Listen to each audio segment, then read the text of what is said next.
ہوئے، آپ کے بھائی بھی شہید ہوئے، آپ کے بھتیجے بھی شہید ہوئے ظاہری طور پر۔ تو آپ کہتے ہیں کہ امام حسین کو اللہ تبارک و تعالیٰ نے فتح نصرت سے نوازا، اور امام حسین نے اس وقت اگر مشکل کشا ہے امام حسین، ہم کہتے ہیں حقیقی مشکل کشا رب ذوالجلال ہے۔ مشکل کشا کی بھی دو قسمیں ہیں، ایک حقیقی ایک مجازی۔ ایک مجازی معنی ہوتا ہے حقیقی، حقیقی مشکل کشا رب ہے، ہم مجازی طور پر کہتے ہیں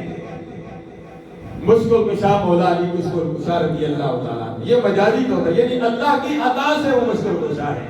ذاتی طور پر کچھ نہیں ہے۔ تو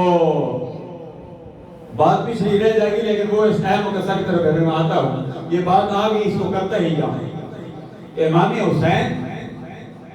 مشکل کشا ہیں کیسے؟ سوال ابھرتا ہے کہ مشکل کشا ہیں تو پھر انہوں نے خود بھی شہید ہو گئے، خود بھی شہید ہو گئے، بچے بھی شہید ہو گئے، بھائی بھی شہید ہو گئے، اور نہر فرات قریب تھی، ظالموں نے یزیدیوں نے پہرے بٹھا دیے، پانی بھی آپ تک نہیں آ سکا، پانی بھی اپنی طرف نہیں لا سکا۔ اصل بات یہ ہے کہ حسین اگر چاہتے تو نہر فرات تو پانی کا رخ بھی اپنی طرف کر سکتے تھے، آسمان سے بھی پانی برس سکتا تھا، زمین سے بھی چشمے ابل سکتے تھے، لیکن رب ذوالجلال اس واقعے میں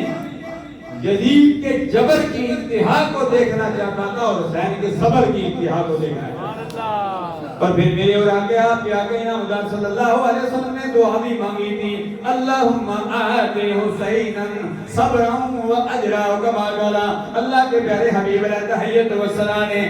دعا مانگی تھی۔ امام حسین نے جب اجازت طلب کی تھی، یا الہ العالمین، یا الہ العالمین، میرا حسین کربلا کی طرف جا رہا ہے، یا الہ العالمین میرے حسین کو صبر بھی عطا فرمانا اور اجر بھی عطا فرمانا۔